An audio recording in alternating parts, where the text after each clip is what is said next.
holy crap, like foiling is so special. And when I said earlier, like it saved my business, I could say it saved my life as well. And so we want to get, 500 plus people there sustained during the event. The big things that's changed for this year, we're still doing, I believe we're doing the same amount of prize money. I think we're doing, we're doing 15K again this year. This episode is sponsored by Foilsessions, the foiling app that lets you track all your foiling sports. This is Up on Foil, the podcast for everyone flying just above the surface. Pump, carve, soar, let's foil!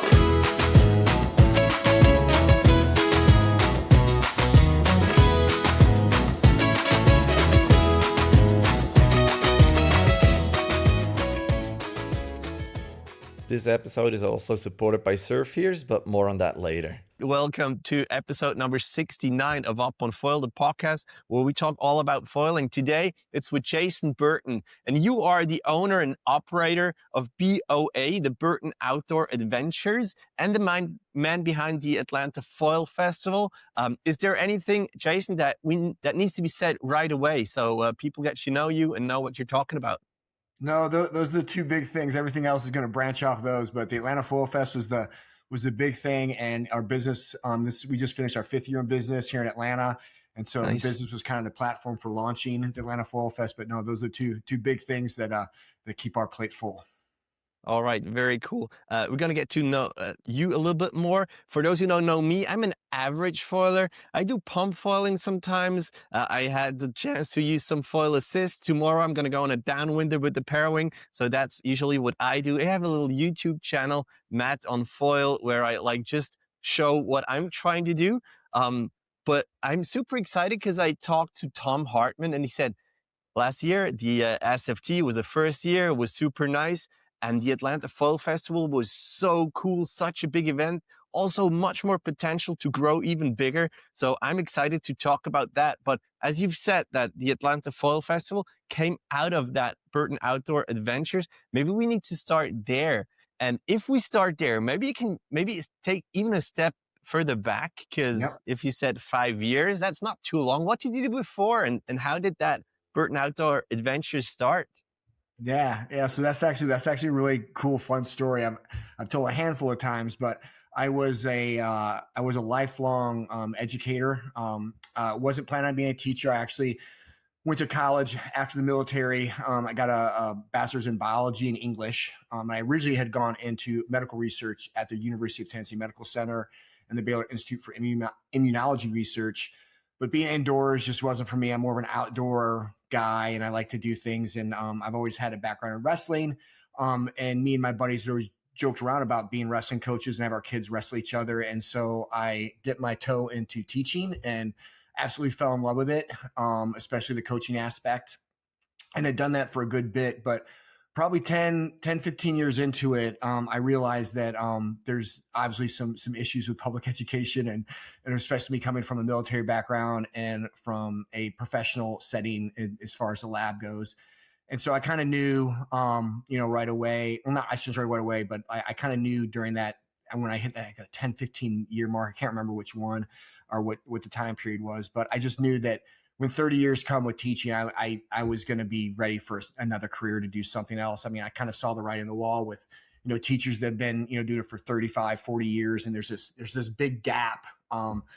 If you do 30 years of, teaching and you graduate, college, 21, 22, and you do 30 years from 50 to 64, there's a 12-year gap that most teachers try to fill in with teaching, but they're burnt out and they've seen things. So I knew it wasn't for me. And so I had started researching other opportunities for my life, and as far as a job or career, or second career, I should say. There's some better wording there. And so we had looked at bars.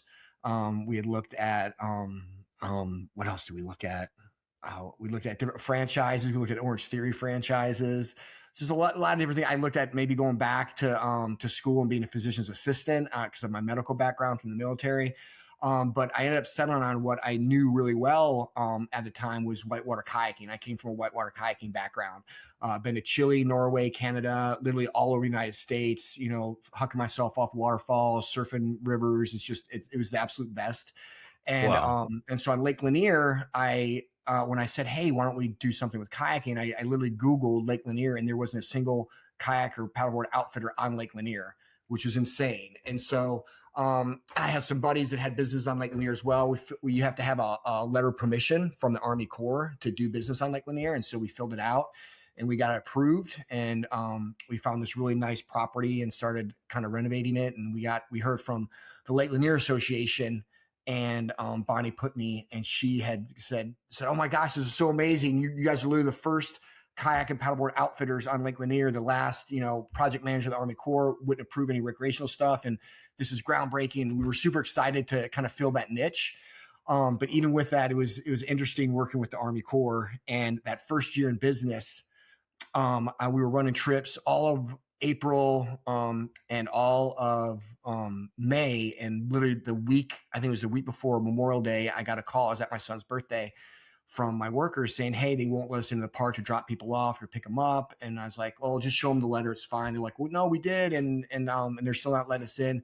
So there's a big, huge hubbub. And so the Army Corps, who's up in the Gully and other areas, the Army Corps does work recreation very well. But unfortunately, Lake Lanier, it was kind of a new thing. And so we had some road bumps, and we eventually worked them out. But that first year, I thought my business was over before I got started, because I just didn't feel right starting or scheduling people for kayak or paddleboard trips, not knowing if I could drop them off or pick them up if the park closed with the Army Corps.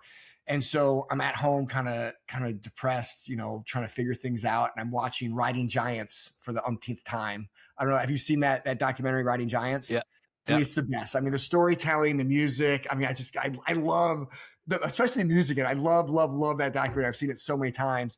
And for whatever reason, sometimes things happen for a certain reason in your life. And I kind of watched the end where Laird and all them start foiling. And I'm like, that's awesome. I said, I want to try that. And I start Googling, and I find people pumping on a lake. And this is interesting because everything's going to come full circle.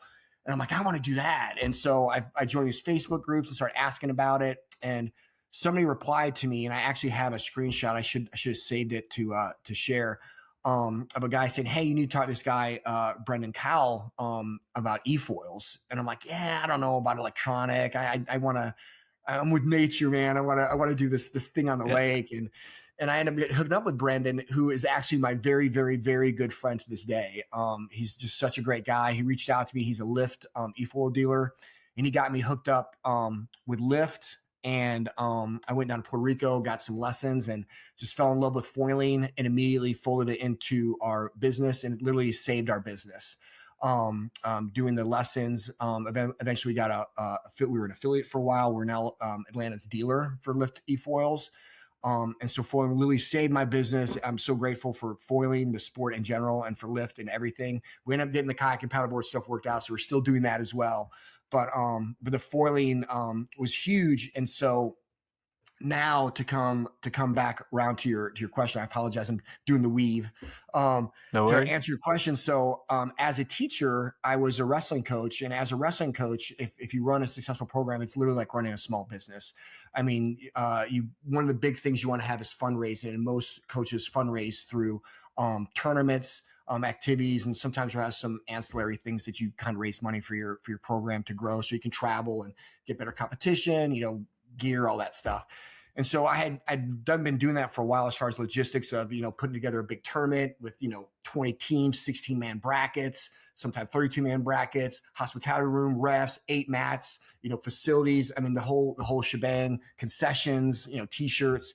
And so I was very familiar with that. And I was actually just been e-foiling like the whole time I had been involved with foiling. It's just been e-foiling. I didn't really venture into the other foiling disciplines that much, even though I took a wing foil lesson and loved it. I was focused on, running the business. And I started seeing some pump foil, specifically the beta foil, which the beta foil, I'm just in love with that thing. And I started wake foiling, not really pumping yet. And this was probably a year ago, probably a little bit over a year ago this time. I first started wake foiling. And then in January, I had reached out to Devin and Todd at Beta Foil and said, "Hey, I'm looking to expand my business into more foiling disciplines, and we're going to put a pond in the back of my property so I could do kayak roll classes, paddleboard yoga, pumping, which I realized that I needed to learn. I needed to do that. And I have this whole big spiel about pump foiling. If you're not doing pump foiling, you've got to do pump foiling. If you're doing any type of foil discipline, you've got to do pump foiling. How was your progression? Because pump foiling is one of the most difficult things to do on a foil, right? Yeah, yes. I mean, yes and no. We'll talk about the beta and some things that people, foil assist, wake foiling that I think helps out. But I think like if you can get through that tough part of learning to pump foil, and I'm not even saying dock, although dock starting is huge. My experience is that the pump foiling has like taken me. All my foil disciplines, I do them all, and it proves every single one of them every time I'm out there. I can't speak highly enough about pump foiling. So I'm planning to do this pond to help support and grow my business with kayak roll classes, paddleboard yoga, camps, and of course, little mini e-foil lessons, pump foil lessons as soon as I learn how to do it. And so I reached out to Todd and Devin, and I kind of told them my plan. I said, this beta looks absolutely amazing. Watch, if you go to their beta channel on YouTube, they have that origin video, which again, I've watched a bazillion times, even though, I'm already kind of waist deep or neck deep in the beta foils now. And I just love the story, being connected to nature, flying, all those things. And for whatever reason, Devin, Todd, and I just kind of hit it off. And we kind of took a chance on it and I invested some money and we got some beta foils down here. And I basically back in February of last year, 2025, I started working on pump foiling, and Devin's been the greatest. He's such a good encourager. He just does such a great job with Wake Thief and all of his stuff. He was such a good encourager, and those guys were kind of with me the whole way of me kind of teaching myself. I eventually get it, and I'm building up. But during this time, we had these conversations with Devin and Todd, and I forget it was Devin or Todd, but they were talking about the frustrations. They thought the beta foil would take off a little bit more than it would, and I agree. I see the genius in it, and it's interesting the dynamics of foiling, the foil disciplines and pump foiling and free foiling and things like that. But they were saying like, I just wish there could be a place where people could try. I said, yeah, that's what we can do with the pond. I said, if I have some beta foils here, once I learn, I can give lessons. People can come try and demo. Because the big thing that I learned, and going back to my origin story with the lift e-foils, when I went to go get an e-foil, I called at the time Port Royale and said, "Hey, I'm interested in these e-foils," and they're like, "Yeah, it's 10.5." I'm like, "Awesome! So you guys give lessons, demos? How's it work?" They go, "Oh no, we just sell them." And I was like, "No!" I said, "Stop it!" And I thought I'd gotten some teenager, and so I called back the next day, same story. I called 3 times in a row, and every single time they said, no demos, no lessons. We sell them. That's it. I'm like, everybody knows you're not dropping 10.5 on something that you don't even know if you like or do. And so I explained that to Todd and Devin. I said, having a place where people can physically touch it, get on it, try it, and do it is huge, because nobody's going to drop 10K on an e-foil or 5,900 on a beta foil unless they can try it and make sure that they're jiving with it. And so I said to Devin, I said, oh my gosh, I said, I used to do these food truck Friday things at the Lake Lanier Olympic Park up in Gainesville. They had this huge stadium seating. I said, that'd be perfect. We could totally do a festival over there. And I think, we just met each other. So Todd and Devin were like, yeah, Jason, you do that. We'll show up, man. And I don't think they believed it was going to happen. If you ask Todd or Devin, especially I think Devin, I think he was, I'm sure he was optimistic, but we didn't know each other from Adam. We had just met. And I have all these crazy ideas, and they basically like, yeah, Jason, you do that. We'll be your first commit. We'll definitely be there. And I just start jamming on it. And I think we started in mid-February, March to throw Atlanta Foil Fest together. And it's one of those things where I think I just got lucky having the kind of logistical background of being a wrestling coach and doing those events, and then filling a niche that I think really needed to be filled. I've had so many great relationships with the foiling community. I can't speak enough about just what a great community we have in the foiling world, especially when I compare it to my whitewater kayaking experience and that community as well. Not that one's better than the other one, but foil is definitely there's nuances with foiling, which is a lot better. Todd and Devin were they're just absolutely great as far as supporting that. And then once we got everything going with Atlanta Foil Fest, we filled this niche, and the community, everybody just poured in. Of course, we put some good amount of prize money out there to try to turbo. I saw that, like 15,000. Yeah, it ended up being 16,000. Wow, that's just a because lot. we ended up having SFT and FSRL involved in the promotion. So Tom as an SFT, they ran the pump, the dock start pump foil and the e-foil competitions. Yeah. We had a short track and an enduro, and then FSRL with Billy and Brian. They ran the 1v1, which is the jet ski whip-in, which is just so fun and cool. And of course, they did wake foil as well, strap and strapless.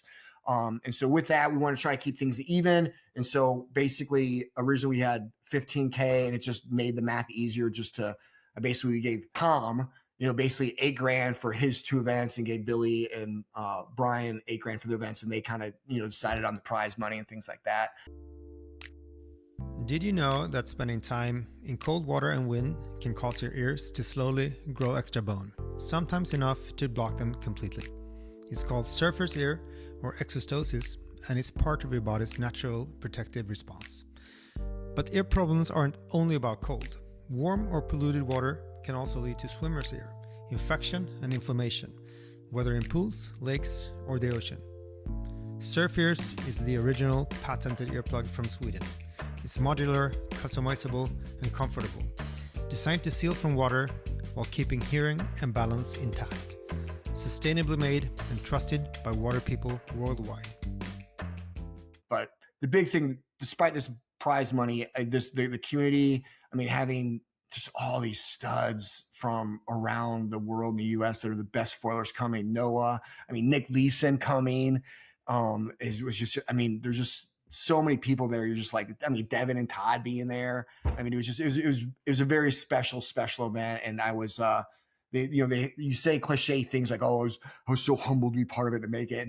But like, once something like this happens, you understand why people say it is humbling. It very much was, not to be cliche, but it felt very good that I filled this niche that it appears needed to be filled, and people enjoyed it. We did a good job, didn't screw anything major up. We had a couple, hiccups here and there, but nothing that wasn't fixable that day. And just looking forward to growing and making it bigger and better this year. So yeah, there's your long origin story. I told you I could talk. That's awesome. I'm just like maybe taking a step back, and I think the most important part for an event like that, or even for your outdoor adventure for your company, is the place, that Lake Lanier. And I went on Google Maps to see how it looks. It's an artificial lake, right? A lot of different kind of branches, it looks like. Yeah.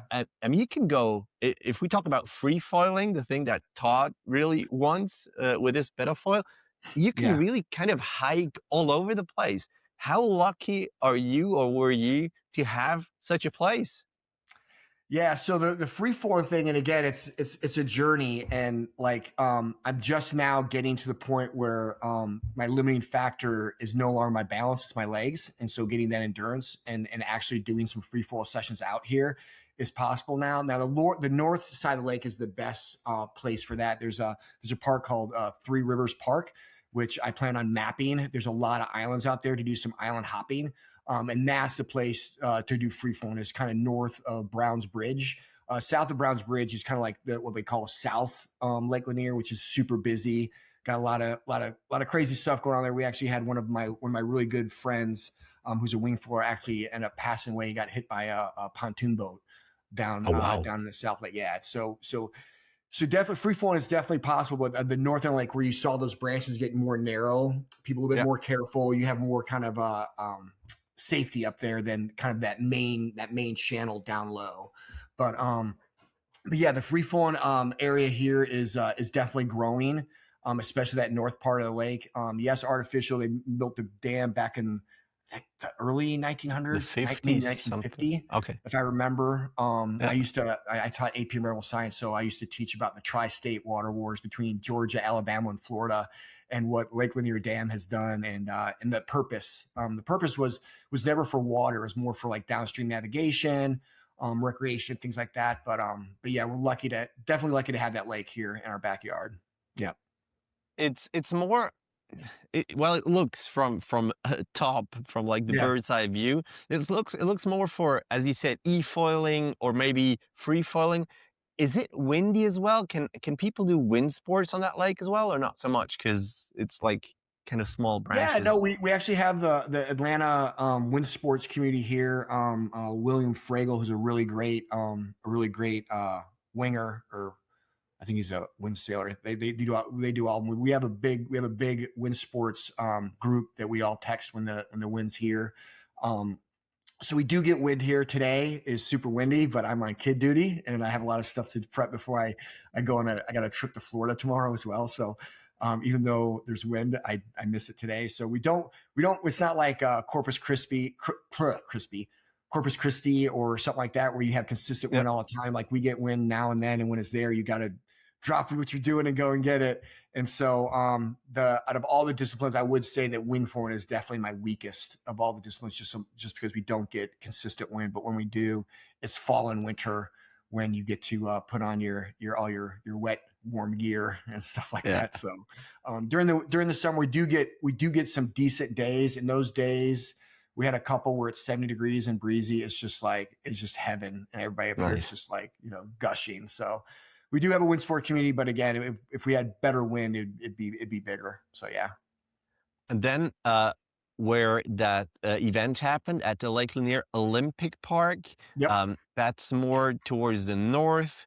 And when I zoom in a little bit, there are a Yep. lot of like docks and little, maybe, I don't know how you even call these tiny boat houses and docks. Yeah. Are those all private, or are you allowed to start from them? Yeah, so Lake Lanier Olympic Park has multiple docks for boats to dock to come visit the park and do things, and do like boatzillas and things like that. But all the docks you see along the shoreline, 99% of them are going to be private docks, unless it's at a park or something like that. But yeah, those are all private docks, and most people respect them. You don't really go to other people's docks to start off.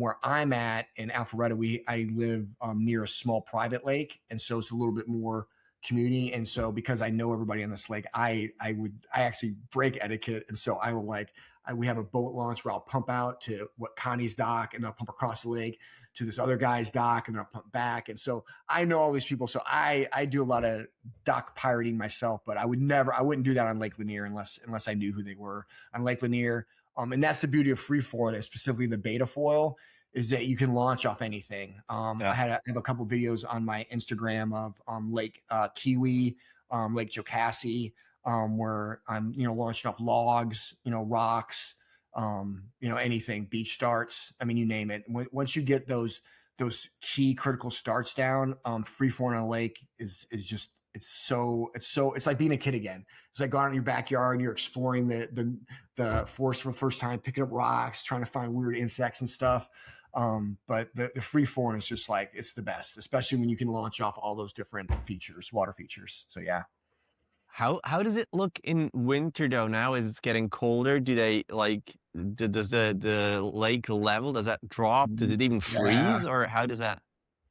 Yeah, so Georgia is a weird state, and if you live in Georgia, there's always this joke about the false winter and false spring. Like we have these swings in temperature, which is nuts. So like last week during Christmas, it was in the 70s all week, and it was amazing. Wow. I was able to put on a thin wetsuit, no booties, no gloves, did my e-foil sessions, my pump sessions, had a great time. And then today we got a cold snap. So today I think the high, I think we do have a high of 50, but there's no way it's that now because I just was outside. But it was dropping down to 30 tonight. And so we typically, not I shouldn't say typically, but not. I guess you could say typically we have these huge, especially during the fall and winter, we have these huge temperature swings of 20 to 30 degrees in Georgia. It's so weird, man. It could be 70 one day, and then the next week it's going to be 40 and 30. So 30 is just below freezing, right? Yeah, the lake never freezes. Even the small private lake that I live near, that thing never freezes either. The lake level definitely is super low right now. I want to say it's like 6 or 7 feet below full pool. So like all the beaches are pretty exposed. So we're walking through kind of detritus and muck to get out when we're foiling. I've been doing some X practices lately, and then I drag actually at the Mary Alice Park, I drag a picnic table down to the water for my launch. So I kind of cheat a little bit there. But you know, the water, the shoreline is super compact because it's all the stuff that's usually covered with water. So it's pretty easy to drag it back and forth. So it's pretty neat. But yeah, super low lake level, but no freezing, just crazy temperature swings. So yeah. All right. That's good. Let's maybe just, because you addressed it a little bit, your own personal pump foiling story. You have kids as well. Do they foil as well? And how is that going as a dad? Because I have kids myself. My oldest is turning 11, and we just started now with a little foil scoot, homemade foil scoot, and that helps a lot. How is your teaching the kids going? Are they interested at all? Oh, absolutely. So I just funny because I share with them probably more than I should. And I forget on one of the pump foiling groups on Facebook, somebody, you know, everybody, my kid's 10 or 11 and the youngest kid to pump foil for a minute or something like that. And so I think the youngest one was either 8 or 9. And my son is 7. And I go, Walker, I said, the new youngest kid's 8 o'clock if you do it. And so he's like, yeah, I want to be the youngest. And so but they don't right now. They don't necessarily have the dexterity. They love being on the e-foil. They go on the e-foil with me. I've actually put them on there, you know, on the one setting and let them kind of poot around. They don't get up on foil. They just kind of use it as a little mini Zodiac. But the pump foiling, Walker did some gliding with me one day, but he doesn't have the physical strength. I'm going to do what you're doing, which is the scooter. I'm going to be getting a scooter in pretty soon. There's going to be some exciting things coming down the pipe in 2026 for foiling in a lot of different areas. And the scoot pump is going to be one of those. Both my kids, we go to a skate park where they roller skate, and they also have their little scooters while I skateboard and stuff. And so they're very comfortable with the scooter, and I really think that's going to be a game changer with the scooter pump. And so I'm going to get them on that, and I think they're gonna pick it up quick. And so how are your kids doing on the? Do you get them on the scooter pump? Are they getting it pretty good? Yes. Well, the oldest, he went with the regular pump foil. He always went on his knees, but he was scared of standing up because maybe I told like dangerous stories too much, because I really think it can be dangerous. Yeah. So I said maybe a little too much that he needs to take care. So now with the foil scoot, he's not scared at all, because as long as he holds on to the handles, nothing can happen. And now his longest pump was like 15 seconds, which is already something. Yeah, he can like really make a little turn on the second session, which is super cool. I mean, the progress is just phenomenal. And I think it's really a good tool. Also, my wife, she always said, she wants to try it, but it looks dangerous. And I was like, now we have a foil scoot. How about now? And you're like, well, I kind of have to now. But yeah, it's funny. It's funny.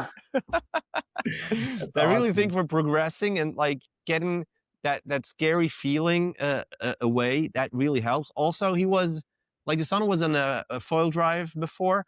Yeah. But just like getting on foil, and as soon as he gets out, he like comes back down and like just feeling the foil and enjoying himself on the foil. I think that really helps. Yeah, definitely. Yeah. All the cool things that we kind of have to get on foil is just amazing. Whether it's the foil assist, the pump scoot, the beta foil, the traditional single mast foil. I mean, foil assist with foil drive or Lift X, or Duotone has their new waist pack. I don't know if you saw that.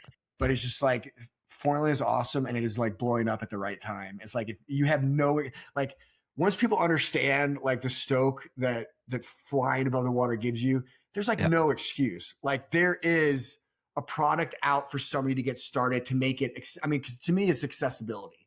Like, the reality is not everybody has this grinder mentality. Some people want things more accessible and easier, which is where I think the foil suit kind of helps people get over that hump.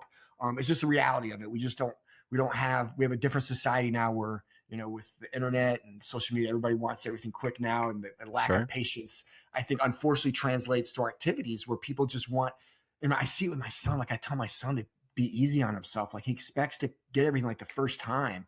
Like, buddy, don't be so hard on yourself. But that's kind of like, that's everybody, you know what I mean? So it's an exciting time for foiling for sure. You said before that foiling helped save your business even. Oh yeah. How so? Save my business. Save my. I can even make the argument that save my life if I can go that. If I can be super dramatic, but save my business simply because well, a lot of things without getting too into the weeds with financials and stuff like that. Like if you think about my kayak and paddleboard business, it's a very slow growth and the margins aren't super huge. I had a lot of the gear starting out and the experience, and had to get some more stuff. So the startup cost it wasn't huge, but it wasn't small either. And so to kind of get your return on your investment is going to take a while. And so getting the word out and finding your niche person for kayaking, paddleboarding is interesting because our customer base is somebody that maybe lives in an apartment or a townhouse. Maybe they don't have a house to store a kayak or paddleboard. Yep. Maybe they don't have a truck to transport it. Maybe they're elderly and they can't lift it up above their head. Maybe they just can't afford a $500-$600 kayak, but they want to get outside and be active. And so there's this interesting kind of demographic that we try to reach. We were reaching them and growing, and I'm sure we would have been just fine. But I think the growth would have been a lot slower if foiling hadn't came across. Because again, when you see somebody foiling, everybody's like, Yep. "What is that? Is that Marty McFly from Back to the Future?" And That's so exactly what it is. brings so much attention. And so the attention it brought to my business is the first way it saved it. The second way is just financially. The margins on what we're able to charge industry wise for lessons and for sales and stuff like that. The financials behind that really helped out my business as far as allowing me to retire early. That's the other thing I didn't mention in the kind of the background story. Is that, especially after COVID and teaching, I really couldn't look myself. I don't want to be so dramatic, but after COVID and the teaching experience of COVID, I knew that I couldn't stay in teaching. It was overwhelming, kind of some of the experiences I had. And again, I know there's a lot of really great teachers out there that struggled during COVID like I did. The story that I tell people of the reason why, foiling saved not only my business, but allow me to retire early and to put all my efforts into foiling, which was huge. I'm kind of getting this might be an edit or a blooper. But the foiling really, just really saved my business on multiple levels. But back to the story of COVID. So when COVID happened, that if you remember that spring, they sent everybody home and we had the summer of COVID. And then we came back in the fall, and here in Georgia, as most places, they said, "Hey, we're doing remote learning, at least for the first quarter. Let's prep and get this ready. These are expectations, blah, blah, blah, blah." And so we're doing all this prep, like our pre-planning period is really shortened. And it was a mad dash to get remote learning up and running, get teachers fluent and, set expectations. And, me with my military background, and I'm coming from a professional background, I do what I'm supposed to do. I hold the line. And so, we start doing this, and I teach, AP Environmental Science, AP Bio. I also teach Outdoor Ed. I had a pretty cool little schedule. And I've been at the school for a long time. So I had a good relationship with the kids and, older siblings and things like that. So we start doing online education, and, kids would sign in and their screen would be blank. And I'd go, "Billy, turn on your phone." And he'd turn it on, and he's laying in bed with his phone. I'm like, "Billy, get out of bed. I'm gonna kick you out and mark you absent." So he gets out of bed, gets to his computer, and it took like a week or so to get everybody, whipped into shape. But, after a week of getting onto them and, threatening them with, that's what they didn't want to do, is get marked absent and kicked out because then they get in trouble. I kind of got everybody kind of whipped into shape, and, we're doing lectures, and I'm doing full lessons. Like I'm lecturing, I'm doing the labs and demonstrating, doing all this stuff. And of course, at the end of every class, say, "Hey, anybody has any questions, feel free to stay after for any clarifications if you guys need anything, blah, blah, blah." And so I forget what it was, but one day a couple of girls that had an AP Bio stuck after, and they go, "Mr. Burton, we just want to say we appreciate what you're doing." I said, "Yeah." I said, "Yeah, of course. That's what we need to do. It's a tough time." They go, "No, I don't think you understand." I go, "What do you mean?" They go, "Mr. Burton, you're like the only one doing this." I go, "Stop it." I said, "What are you talking about?" She goes, Really? "Because most teachers, we log in and they say this is a free study time, or they'll give us workbook pages. Like the most time we spend any of our classes, like maybe 10 minutes, and then we go." I go, stop it. I said, that's not true. I said, I know these teachers that I teach with. I know these people. And like, I go and look at these girls' schedules, and I saw my colleagues that I know and I like and respect. And they're telling me these stories about, what's going on in the class. And I'm just like, wow, I thought we were better than this. I mean, we're teachers. It's a great responsibility to be a teacher that I took very seriously. And that really just put a dagger in my heart, like, especially people that I had on such high pedestals that I respected so much, that were kind of, just letting their guard down. And you saw, and the fallout from education during COVID, we're feeling it today. The kids are so far behind. The culture, at certain schools, and I was at a good school. I wasn't even at an at-risk, like Title I school or something like that. So that was tough. But the way eFoiling came in and helped me grow my business, I was able to say, you know what, I love foiling. This is going well.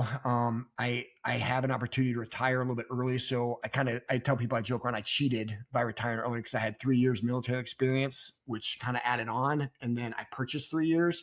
So I actually only taught for 24 years. I got 3 years of military, and then I purchased 3 years to retire early to get me to 30 years to kind of get my pension and retirement. And then with that, I kind of have that kind of safety net that I can put all this time and effort into our business now, which has just worked out, tremendously. We, that first year I retired, our business, we doubled, and then we doubled again this year. Again, a lot of that thanks to Atlanta Foil Fest. And again, me having the time and energy to do that. As a teacher, I had been running this business from 2020 until, for 3 years, I ran the business as a full-time teacher and during the summer, which it wasn't easy, but, I made it work. But having that time to really devote all my time to the business and the foiling has paid off tremendously. And I have so much respect for small business owners. Like, just the lens I look at the world at now. I mean, I used to look at the world through a teaching and learning lens and a little research. Now, like, I go into small businesses and I watch and see how people do things, and like, oh, they need to do that, or oh, I need to do that, or it's interesting. It's an interesting journey. It looks like a lot of risk, but it's great to have that kind of safety net.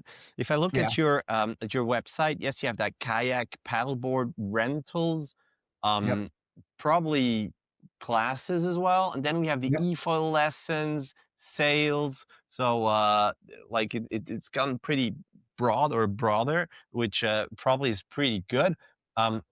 Then you decided to do that foil festival. Was that due to talking to Devin and Todd, or did you have that in mind earlier already to do something like that? No, and that's the crazy thing. Like, I have so many great, I mean, again, I love the foil community. I have so many great friends out there, but no, that's the crazy thing. Like, you meet certain people for a reason and you have interactions, and it's amazing. But I kick myself in the butt going, why didn't I think about this before? Because it seems like such a straight. I mean, because I did fundraising for my wrestling teams. Like, Yeah. And so I can't believe I didn't think about doing it. But 100%, if Todd or Devin hadn't brought that up, I don't know. I mean, hopefully maybe I would have thought of it, but 100% it was from the beta conversations that I ended up doing that.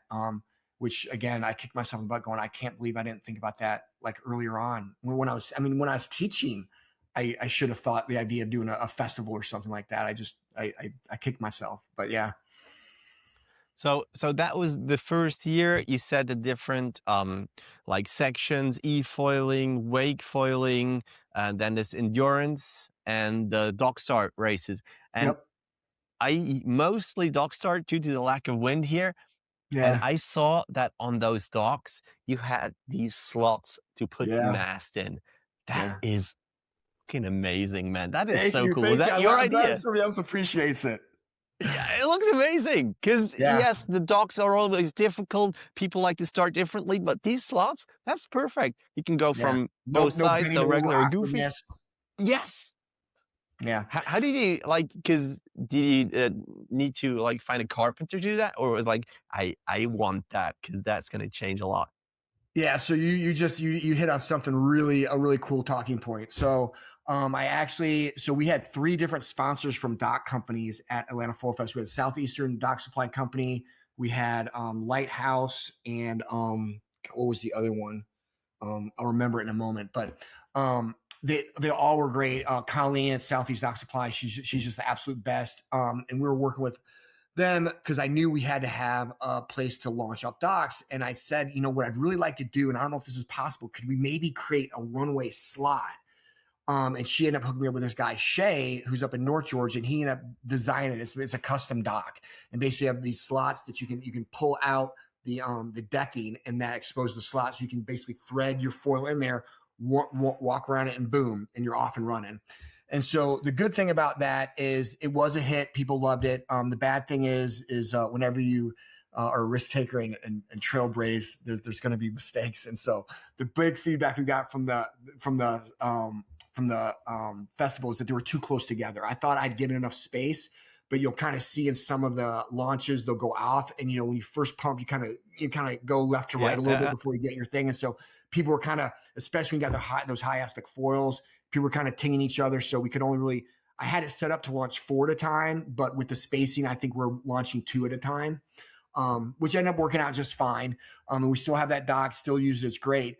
But the amazing thing that came from this, which really gets me excited, is the owner from Lighthouse Marine, who works with Colleen at Southeast Dock Supply Company. They basically supply all the dock companies here in the Lanier area. They were just taken by the whole event. They thought it was great. And these are non-industry people, understand. This is why this is, to me, so big. They're non-industry people. He doesn't say anything to me. He goes out and gets a patent lawyer. He starts working with Connect-A-Dock, which is $1 billion company with reaches all over the world. Starts working on a patent for a Connect-A-Dock foil launcher. And so he starts working on this, contacts me about 2 months ago or so. He goes, Jason, I've been keeping this under wraps, but I got the patent approved. And he basically told me all the stuff he's been doing since the Foil Fest. He goes, Connect-A-Dock is super excited. They sent me all this gear for free and told me to start tooling around with it. We got a prototype. We want you to come check it out. Let's get some feedback and do. And I was like, oh my gosh. And so then John Drelling from Slingshot, who's down in Orlando, him and I were really talking about some pump foil and stuff as well. He comes up, and so we go out and meet them. And if you want, I could actually pull up photos really quick. I can kind of show you some of the photos. Am I able to do that? You want to do that or no? Sure. Yeah. Let's go. All ahead. right. So while I'm talking, I'll pull that up. So John comes down and we do like this whole beta test on it. No pun intended. Beta test. We end up doing a test on it, and we tested 2 different heights, and the bigger height is going to be better. We had a 10-inch and I think a 16-inch. The 10-inch was kind of too low to the ground or to the water level. The 16-inch was absolutely perfect. And so we did some testing, and I ended up giving them a foil, and now they're taken around to boat shows. And so Nice. it's just a very exciting thing that we have non-industry folks seeing the genius in foiling and supporting us. And so the Connect-A-Dock launching is going to be coming in 2026, and it's going to be available for purchase. And again, the big thing is it's modular. So you can make it as big or as small as you want. So it can be an easy add-on to people's existing docks. So you have a dock launcher there for events like mine or other events. You can do that for dock start foiling clubs. You know what I mean? You can do it as that as well. So it's absolutely what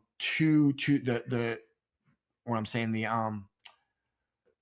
the future is just amazing. So I'm going to find, isn't there like albums that people shared with me? I know I have that. Oh, full. Oh, there it is. All right. So how do I share? Share. You can share screen or part of your screen if you want. Do screen, and they'll let me choose it. There it is. Share. All right. Can you see that? Okay. Yes. No. There it is. Yes, I can. You Yeah, got it? perfect. Yeah. So this is Oh, and this wow. is again with Connect-A-Dock with Lighthouse Marines. They got the patch. So that's John doing the slingshot. So we tested the beta and a single mass slingshot on it. So that's the Connect-A-Dock right there. So again, we also already talked about it. Can you see my mouse okay on here? Yeah. So we did this, and we kind of like that runway. We'd like maybe another foot or so. So no problem. We can remove. They're working on removing this to make it even more modular. So it's modular as far as size and also the length of your runway. So there's going to be a way you can remove this as well to make a longer runway if you want it, or you can just take a 2 or 3 step runway. So there's just going to be That's modular every way you can think of. And so this is the 16-incher. This is the one that we thought worked the best. I think most people, I know Katrine Colo would agree with me. Like when she came to Atlanta Foil Fest, she wanted a higher launch off. Yeah, and I would agree. When a higher launch off, I mean, just being able to stay high up on foil to kind of get your grips and start pumping. Yeah, you have a little more time too. Yeah, I can do a low start, but I just know I got to jump and get that masked up a little bit quicker than a high. So this high one, I think, is the best one, user friendly.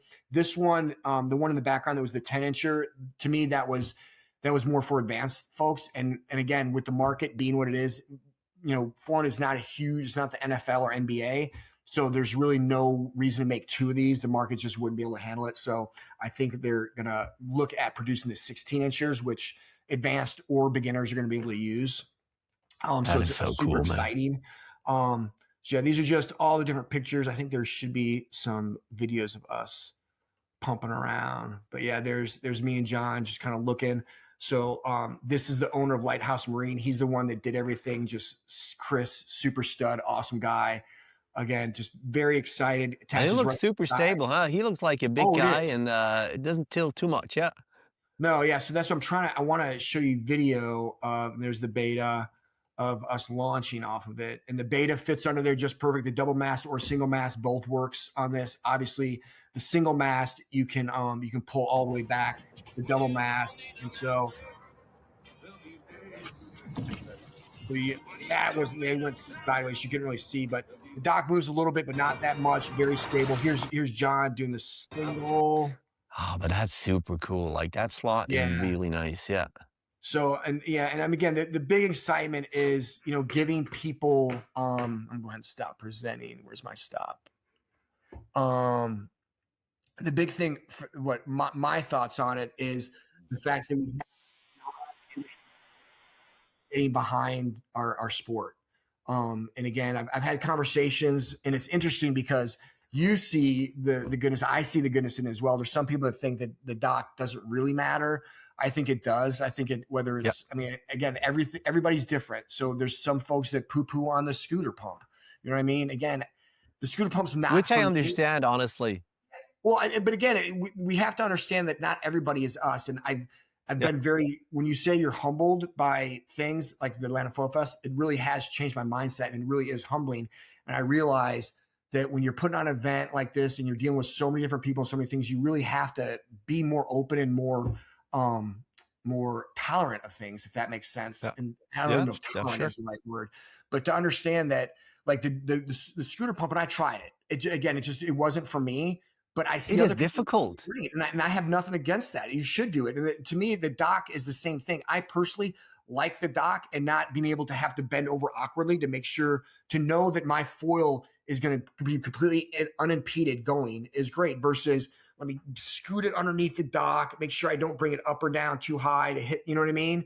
And so I see the genius in the dock, and I think it's going to be great. I just I hope we're able to market it with like a whole foiling gear. Like I want to have like somebody like a dock starter kit where you get the dock starter. You get the dock with it. That's funny. Foiling kit with a board and a foil and stuff like that. So to me, that would be the beautiful thing. But very excited.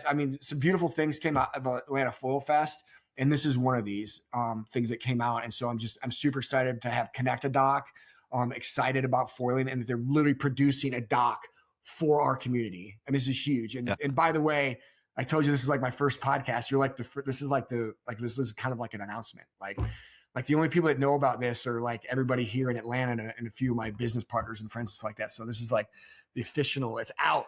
Get ready, folks. Perfect. That is awesome. Where can people find it though? I'm sorry. Where can people find it? Can they find it on your website, or how do you? So it's still in production. So that's the little asterisk I'll put there, coming in 2026. So they're still working on as I mentioned before, the other insert to make the launch pad longer. Yeah. Right now they're taking around to boat shows to gather interest, and there seems to be a lot of interest out there. Chris is very excited about it. And so we just got to make a few more iterations and to get it locked in. And then once it's locked in, they're going to start producing them. The big thing is the price point. That's the other hiccup that we're working on right now, is we're trying to figure out the decking material that's going to go in between the connected dock and the fasteners. We're trying to keep the cost down as low as possible to make sure this is something we can take off. So they're just working on those different things, design and cost iterations. And then once that's locked in, it'll be available. And you guys, You're probably going to show it on your Instagram as well, right? Absolutely. Yeah. And so I think I did a story on it just to give people a preview. But the big thing is, conversations with Connie and Chris is, we don't want people to get too excited. Like, people know about it. And I put it on my Instagram, but I'm not promoting it yet because there's nothing anybody people yet, can purchase it yet. So as soon as we get it rocking and rolling, we'll have a purchase link obviously on my website. Connected Dock it'll be part of Atlanta Foil Fest. It'll be a very big sponsor and help for our event and for the community in general. So super, super excited about it. So yeah. Let's talk about the next event, because I found online that the next event, the date is already set. It's June 12th to 14th, 2026. Yep. People can already register. How big was it last year? How big is it going to be this year? Is it going to be anything different? Is it going to be better, bigger? Better, hopefully, yeah. So, so last year my goal was a very big goal. I was told, they told me not to get my hopes up, but my goal is I want to get 500 people there sustained. We didn't quite reach that. I want to say, in one day, I think the max people we had of different people there was between 300 and 350. Sustained was around 100 to 150. Which again, is still great. I mean, again, everybody was super happy with the outcome. I hold myself to a higher standard at times, so I tend to be harder on myself. But from all accounts, from all the vendors, that everybody was very happy with the attendance. I obviously want it to be as big as possible. The whole purpose is to create a marketplace, so we can sell our gear to support our sport, to grow the sport, to get the youth involved. I have these 3 goals that I set out to everybody for the Atlanta Foil Fest. So the more people we can get there, the better it's going to be. So our goal this year is to hopefully, I still have that goal of 500 until I make it. I'm keeping it at 500. And so we want to get, 500 plus people there sustained during the event. The big things that's changing for this year, we're still doing, I believe we're doing the same amount of prize money. I think we're doing, we're doing 15K again this year. We added the extra 1,000, just based on what was going on with the 2 promotions, and the budget was looking decent. The first year, I went in with expectations that this was an investment. I was hoping to break even and not, lose my butt. But if I did lose a little bit of money, I expected that as a long-term investment. Sure. And so, so with all that stuff, we were able to add another 1,000. But this year, we got a lot of good feedback from the event. And unfortunately, I love Tom to death, and Karen SFT, as well as FSRL, Billy and Brian.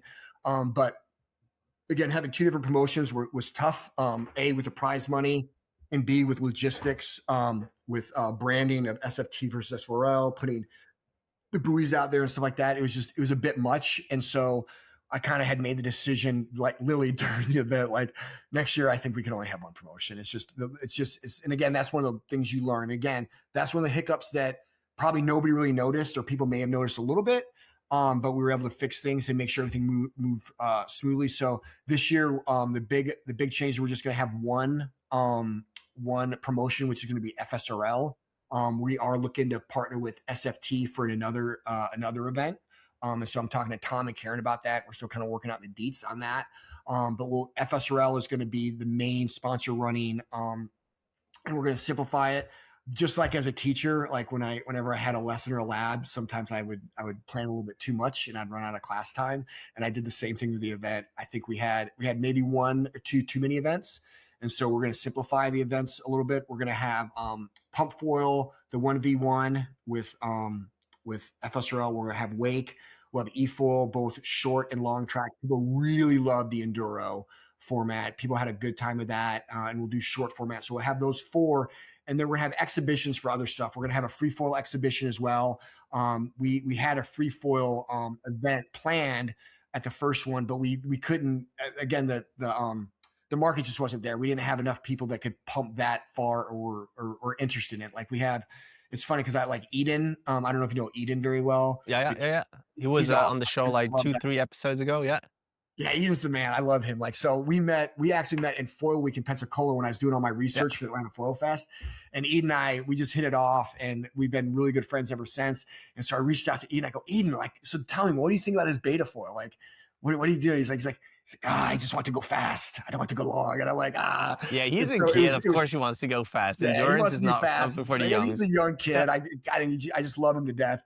And so it was the same thing in the Foil Fest. I think Todd and Deb were trying to get him and some of the other young good pumpers out there. And they're like, I just want to go fast. And so so we're going to do a free foil exhibition again. We'll do a long format so people can see. We're also going to do, I'm really excited about this, reaching out to all the new, because we have all the different foil assists coming out now. And so we're going to do a foil assist because we didn't get foil drive there last year. I really want foil drive there. We're now a foil drive dealer and school as well. I'm such a proponent of foil assist now, especially with the X and foil drive. It's game changing, amazing stuff. And I know I'm maybe behind the curveball. Everybody's watching this going, duh, Jason, we already knew that. And I'm like, well, I really know it now. So anyway, but we're going to do, when we kind of change venues, I think every day we're going to have a series of an exhibition with foil drive, X, duotone, and I think Manta. Hopefully they'll come. I think they have a foil assist as well. And basically we're going to have a 100-meter dash. So basically it's going to be a cold start, first 50 meters on foil assist. And then once the buoy there, you got to go off power and pump the rest of the way. Nice. We're going to keep it simple. Cool. No turning or anything like that. So I think it's going to be interesting. I think I kind of have my own predictions about what's going to happen, but it's just kind of a way to put a spotlight on foil assist. We don't necessarily have, huge waves. We can do some wake thieving behind wake boats. On Lake Lanier, which I tend to do with my X sometimes. And obviously you can work on pumping with it as well with that or the foil drive. But we're going to have that foil assist kind of exhibition each day where hopefully these companies are going to send one of their team riders or the best rider to compete, each day. And we'll kind of have points at the end of the competition. We'll say, we'll give them an award for the foil assist champion. You know what I mean? Not saying it's the best product, but just the foil assist champion for the Atlanta Foil Fest. So, so basically we're going to have, 4 events, exhibitions, one promotion this year rather than 2, kind of streamline the logistics, make it run a little bit smoother. And we'll have $15K in prize money again. And I think that's most, we're going to have more family friendly things. We understand the burden on parents and stuff. So we're going to have like bouncy houses and some other activities for people to do on the side and stuff like that.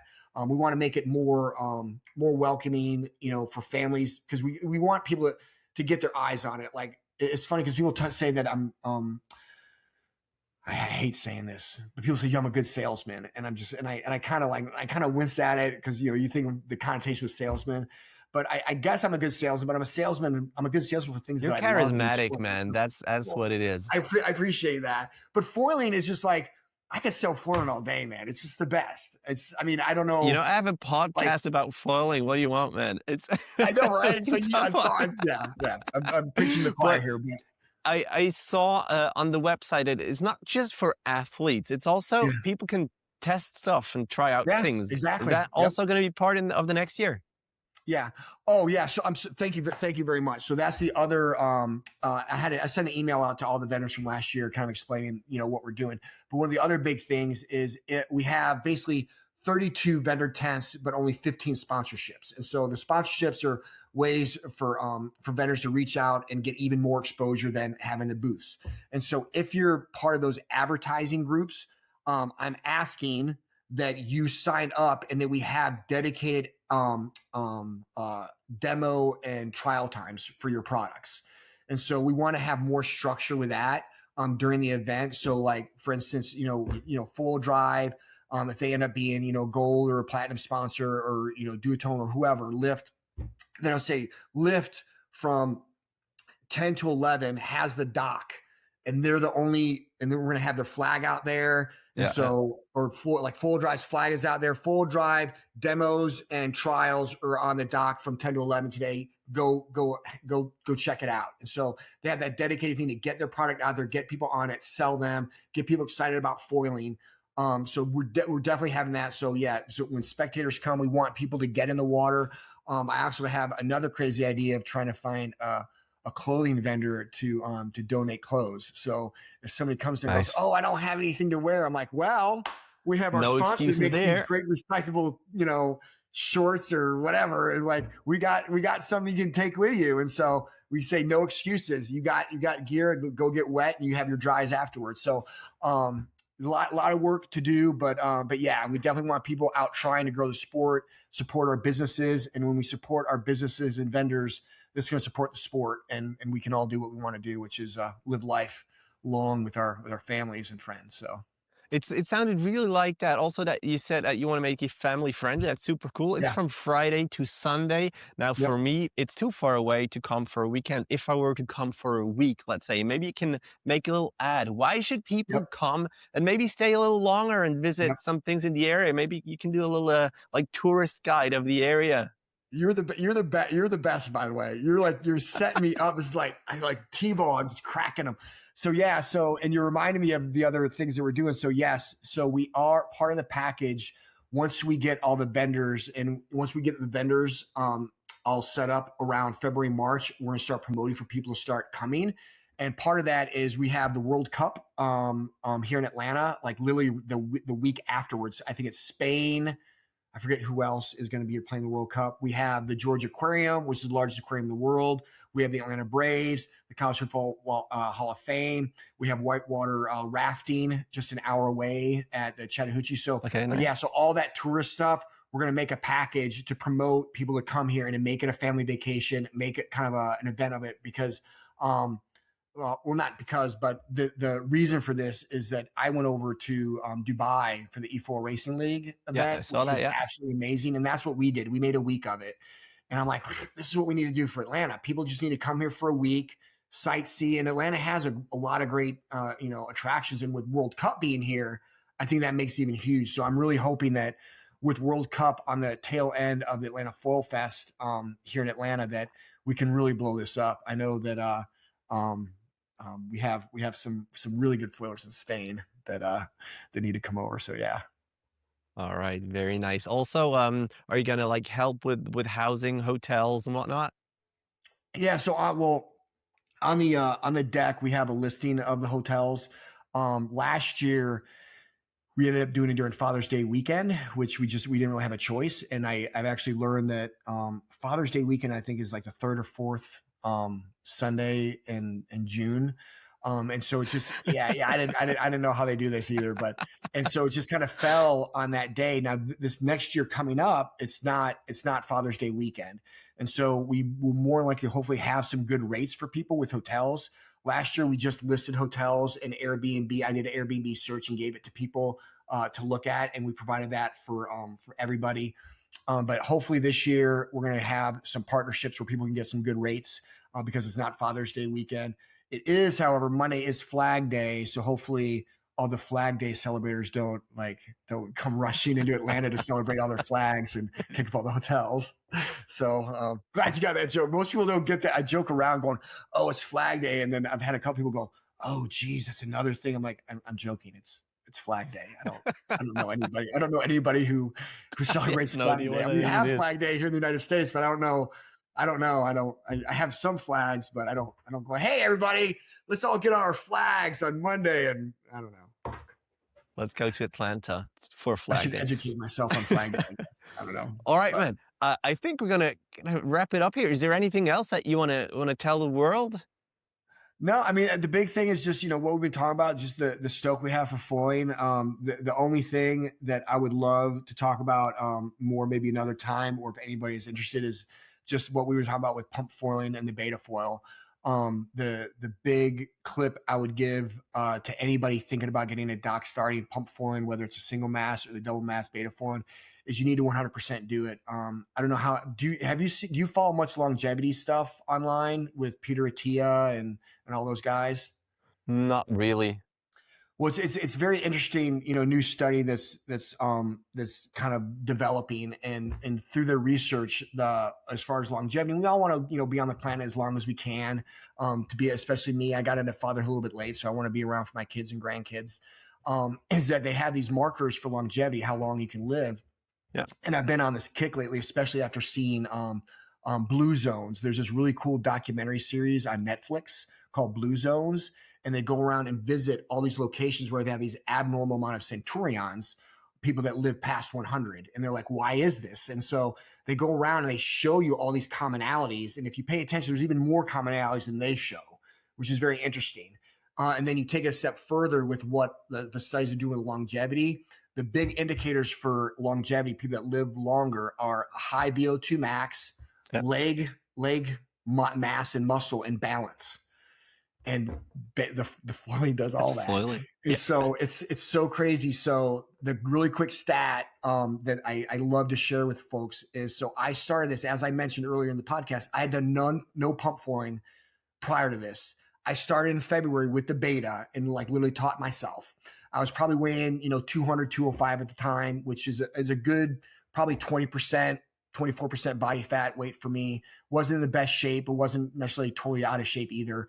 I've been a wrestler, biker, runner. I've been a good athlete. I have a weight room in my house, but I hadn't been doing that in probably a year or so, just, doing my kayaking and paddleboarding and foiling and whatnot.